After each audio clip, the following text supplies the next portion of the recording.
आर्थिक विकास, विज्ञान और प्रौद्योगिकी, औद्योगिकीकरण और ग्लोबल मंच पर भारत की महत्वपूर्ण भूमिका, ये सभी क्षेत्र देश की यात्रा में प्रगति के प्रतीक हैं। हालांकि देश को अभी भी कई समस्याओं का सामना करना पड़ रहा है। गरीबी, बेरोजगारी, जातिवाद, विकास के असमान वितरण और पर्यावरण संरक्षण, ये सभी मुद्दे देश के सामने अब भी हैं। 15 अगस्त 1947 को मिली आज़ादी से एक नए युग की शुरुआत हुई और देश ने आत्मनिर्भरता की दिशा में अपना पहला कदम बढ़ाया। आज से 76 साल पहले भारतीय समाज ने विभिन्न चुनौतियों का सामना किया है और उसके पार जाकर प्रगति की। आज़ादी के समय पहली और तत्कालिक चुनौती एकता के सूत्र में बंधे एक ऐसे भारत को गढ़ने की थी जिसमें भारतीय समाज की सारी विविधताओं के लिए जगह हो। यहाँ अलग अलग बोली बोलने वाले लोग थे और उनकी संस्कृति अलग थी और वे अलग अलग धर्मों के अनुयायी थे। उस वक्त आम तौर पर यही माना जा रहा था कि इतनी विविधताओं से भरा कोई देश ज़्यादा दिनों तक एकजुट नहीं रह सकता। उस समय का सबसे तीखा और चुभता हुआ एक सवाल यह भी था कि भारत की क्षेत्रीय अखंडता को कैसे हासिल किया जाए। आज़ादी के तुरंत बाद राष्ट्र निर्माण की चुनौती सबसे प्रमुख थी। भारत के आज़ादी के समय में सबसे बड़ी चुनौती विभाजन था। 1947 में पाकिस्तान से जुड़े विवाद ने देश को बड़ी कठिनाइयों का सामना करना पड़ा। भारत और पाकिस्तान के बीच विभाजन के एक तरफ भारत को एक नई राष्ट्रीय अवधारणा का सामना करना पड़ा जिसने संख्या बल की चुनौती पेश की। विभाजन के समय हिंदू मुस्लिम दोस्ती और सहयोग की परंपरा टूट गई और देश के तथाकथित धरोहरों को अलग अलग देशों में विभाजित करना पड़ा।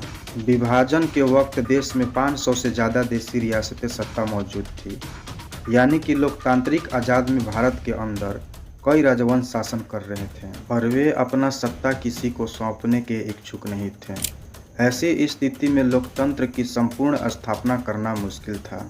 इसके अलावा एक समस्या यह भी थी कि भारतीय स्वतंत्रता अधिनियम 1947 ने रियासतों को यह विकल्प दिया था कि वे भारत या पाकिस्तान अधिराज में शामिल हो सकती है या एक संप्रभुत्व राज्य के रूप में स्वयं को स्थापित कर सकती है। ऐसे में यदि कोई रियासत पाकिस्तान में शामिल होती तो इसका मतलब यह होता कि भारत के सीमा के अंदर ही पाकिस्तान है।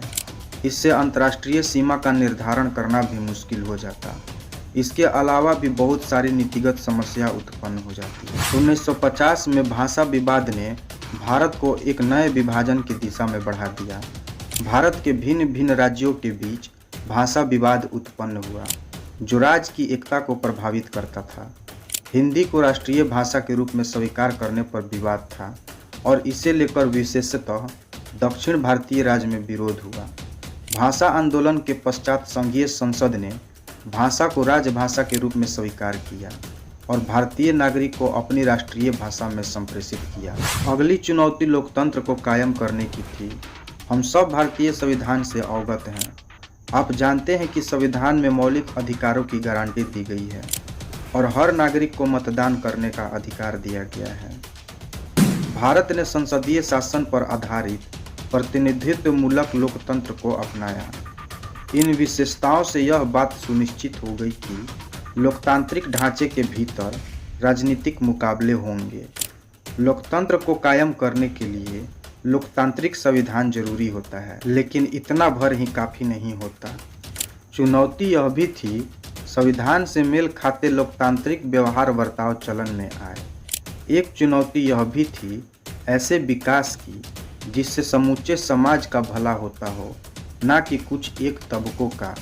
इस मोर्चे पर भी संविधान में यह बात साफ कर दी गई कि सबके साथ समानता का बर्ताव किया जाए और सामाजिक रूप से वंचित तबकों तथा धार्मिक सांस्कृतिक अल्पसंख्यक समुदायों को विशेष सुरक्षा दी जाए। संविधान ने राज्य के नीति निर्देशक सिद्धांतों के अंतर्गत लोक कल्याण के उन लक्ष्यों को भी स्पष्ट कर दिया था जिन्हें राजनीतिक को जरूर पूरा करना चाहिए। अब असली चुनौती आर्थिक विकास तथा गरीबी के खात्मे के लिए कारगर नीतियों को तैयार करने की थी। इसके लिए तमाम सरकारों ने योजनाएं बनाई। इसी का परिणाम है कि आज भारत विश्व की तीसरी अर्थव्यवस्था वाला देश बनने की ओर बढ़ रहा है। आज़ादी के इस उत्कृष्ट समय में प्राप्त हुई उपलब्धियां भारत की गरिमा और विविधता को दर्शाती है और विश्व में भारत की एक महत्वपूर्ण उपस्थिति दर्ज कराती है। धन्यवाद दोस्तों। वीडियो पसंद आए तो लाइक, शेयर और सब्सक्राइब करें।